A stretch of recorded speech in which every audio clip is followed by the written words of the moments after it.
Operation Sindoor పై భారతదేశ దౌత్యం ఫలించింది. పాకిస్తాన్ గురించి నిజాలు తెలుసుకున్నామని కొలంబియా దేశం తెలిపింది. ఉగ్రవాదంపై పాకిస్తాన్ అనుసరిస్తున్న విధానాన్ని ఎండగట్టేందుకు భారత పార్లమెంటరీ అఖిలపక్ష ప్రతినిధి బృందాలు పలు దేశాల్లో పర్యటిస్తున్నారు. అందులో భాగంగా కాంగ్రెస్ ఎంపీ శశి థరూర్ నేతృత్వంలోని బృందం కొలంబియాకు వెళ్లింది. ఈ క్రమంలో ఆ దేశ విదేశాంగ శాఖ ఉప మంత్రి రోసే ఎలాండ్ విల్లా విసెన్సియాతో శశి థరూర్ భేటీ అయ్యారు. పహల్గంలో జరిగిన ఉగ్రదాడి, ఆ తర్వాత భారత్ నిర్వహించిన ఆపరేషన్ సింధూర్ కి సంబంధించిన పూర్తి విషయాలను ఆయన తెలియజేశారు. ఇక ఆపరేషన్ సింధూర్ సందర్భంగా పాకిస్తాన్ లో ప్రాణాలు కోల్పోయిన వారికి కొలంబియా సంతాపం ప్రకటించడంపై శశి థరూర్ అసహనాన్ని వ్యక్తం చేశారు. తాము పాకిస్తాన్ ప్రజలపై ఎక్కడా దాడి చేయలేదని, కేవలం ఉగ్ర స్థావరాలపై దాడి చేశామని చెప్పారు. పూర్తి వివరాలతో కూడిన ప్రెజెంటేషన్ ను ఆయన ఇచ్చారు. నిజాలు తెలుసుకున్న కొలంబియా తమ ప్రకటనను వెనక్కి తీసుకుంటున్నట్లు ప్రకటించింది. ఇవాళ భారత బృందం తమకు అన్ని విషయాలను తెలిపిందని ఎలాండ్ చెప్పారు. కాశ్మీర్లో ఏం జరిగిందనేది పూర్తిగా తెలుసుకున్నామని, దాడులకు దారితీసిన పరిస్థితిపై అవగాహన వచ్చిందని పేర్కొన్నారు. ఈ ప్రకటన అనంతరం శశి థరూర్ కొలంబియా ప్రభుత్వానికి కృతజ్ఞతలు తెలిపారు. ఉగ్రవాదంపై తమ వైఖరిని వారు పూర్తిగా తెలుసుకున్నారని శశి థరూర్ తెలిపారు.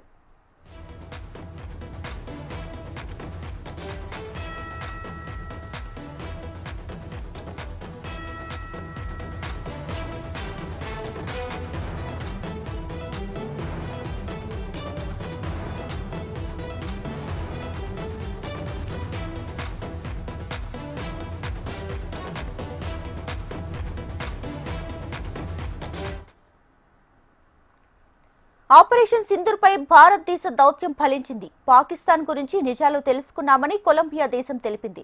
ఉగ్రవాదంపై పాకిస్తాన్ అనుసరిస్తున్న విధానాన్ని ఎండగట్టేందుకు భారత పార్లమెంటరీ అఖిలపక్ష ప్రతినిధి బృందాలు పలు దేశాల్లో పర్యటిస్తున్నారు.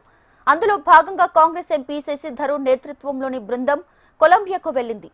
ఈ క్రమంలో ఆ దేశ విదేశాంగ శాఖ ఉప మంత్రి రోసా ఎలాండ్ విల్లా విసెన్సియాతో శశి థరూర్ భేటీ అయ్యారు.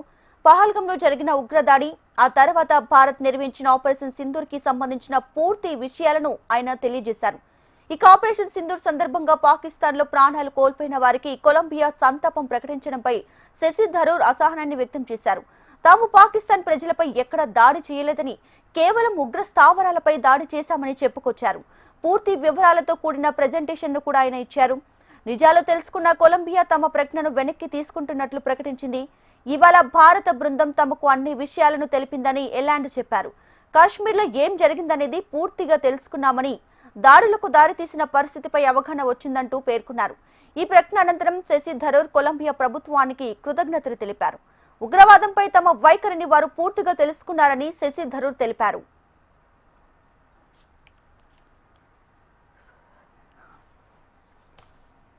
రైట్, ఇక మరిన్ని లేటెస్ట్ అప్డేట్స్ తో మా ప్రతినిధి ఆర్కే లైవ్ లో సిద్ధంగా ఉన్నారు. ఆర్కే, ఇక పాకిస్తాన్ భారత్ యుద్ధం తర్వాత జరిగిన వాస్తవాలను తెలుసుకునేందుకు ప్రత్యేక బృందాన్ని కేంద్రం నియమించింది.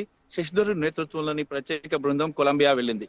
కొలంబియా గతంలో చేసిన తప్పిదాలను వాపసు తీసుకుంటూ గతంలో పాక్ పౌరులకు నివాళులర్పించిన అంశాన్ని కూడా, తీర్మానాన్ని కూడా వెనక్కి తీసుకుంది.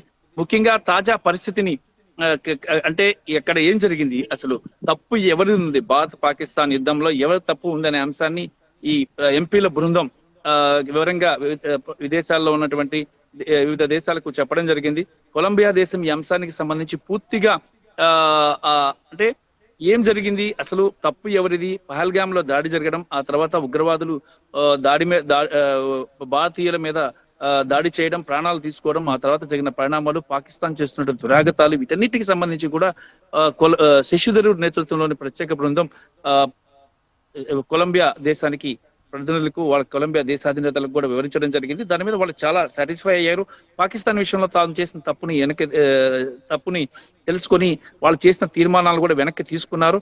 అయితే ఇక్కడ విషయం ఏంటంటే, ఈ ఒక్క దేశమే కాదు, అనేక దేశాలకు కూడా భారతదేశం బృందాలను పంపించింది. ఒక్కొక్క ఎంపీని ఆ బృందానికి హెడ్ గా నియమిస్తూ అనేక దేశాలకు కూడా పంపించడం జరిగింది. ఆపరేషన్ సింధూర్ గురించి వివరించడంతో పాటు ఇక జరిగిన పరిణామాలు, ఆ తర్వాత పాక్ యొక్క కుటిల నీతి, పాక్ యొక్క దురాగతాలు, సీజ్ ఫైర్ చేసిన తర్వాత కూడా పాక్ చేసినటువంటి ఫైరింగ్ అంశాలను కూడా ప్రపంచ దేశాలకు తెలియజేస్తుంది. మరి ఇది మంచి పరిణామం అని చెప్పాలా. దీనికి సంబంధించి ఇప్పటికే ఆల్రెడీ ఒక విషయం చెప్పాలి. ఎందుకంటే భారతదేశంలో ఉన్నటువంటి అన్ని దేశాల ఎంబసీలకు సంబంధించినటువంటి అంబాసిడర్స్ కూడా పిలిపించి వాళ్ళతో సమావేశం ఏర్పాటు చేసి జరిగిన వాస్తవాలను వాళ్ళకి చెప్పడం జరిగింది. మళ్ళీ తర్వాత ఆయా దేశాలకు ప్రతినిధుల బృందాన్ని పంపించడం జరిగింది. ఈ విషయంలో భారత్ చాలా క్లియర్ గా ఉంది. ఎలాంటి తప్పు తమ వైపు లేదు. పాకిస్తాన్ చేస్తున్న దురాగతాలు, పాకిస్తాన్ పెంచి పోషిస్తున్నటువంటి ఉగ్రవాదాన్ని ప్రపంచ దేశాలకు తెలిసే విధంగా ఈ బృందాలను పంపించడం జరిగింది. మరి ఈ బృందాలు ప్రపంచ దేశాలు తిరిగి పాకిస్తాన్ యొక్క దురాగతాలు, పెంచి పోషిస్తున్న ఉగ్రవాదం, ఇతర ప్రపంచ దేశాలకు పాకిస్తాన్ వల్ల జరిగే నష్టాలను కూడా ఈ బృందం వివరిస్తుంది. మరి ప్రపంచ దేశాలు ఏకమై పాకిస్తాన్ ఒంటరిని చేయాలి. ఎందుకంటే పాకిస్తాన్ వెనకతల చైనా ఉంది, అలాగే టర్కీ ఉంది, మరి అమెరికా కూడా గోడ మీద పిల్లిలా వ్యవహరిస్తుంది. కాబట్టి వీటన్నిటికి సంబంధించి పాకిస్తాన్ కి ఎవరు అండ ఉండకూడదు, అలాగే పాకిస్తాన్ కి ఎలాంటి నిధులు ఇవ్వకూడదు. పాకిస్తాన్ కి నిధులు ఇస్తే అది ఉగ్రవాదాన్ని పెంచి పోషిస్తుంది, ప్రపంచంలో యువత దేశాల మీద దాడులు చేస్తుంది. కాబట్టి భారత్ ఇప్పటికే IMF ని అలాగే వరల్డ్ బ్యాంక్ కూడా చెప్పడం జరిగింది. మరి ఈ నేపథ్యంలో ప్రపంచ దేశాలకు కూడా భారత ప్రతినిధుల బృందం వెళ్లి ఈ అంశాన్ని వివరిస్తుంది. మరి ఈ నేపథ్యంలో ఇక ప్రపంచ దేశాలు కూడా భారత్ యొక్క ఔన్నత్యాన్ని, పాకిస్తాన్ యొక్క దురాగతాలను తెలుసుకునే అవకాశం అయితే స్పష్టంగా కనిపిస్తుంది. Right RK, thank you.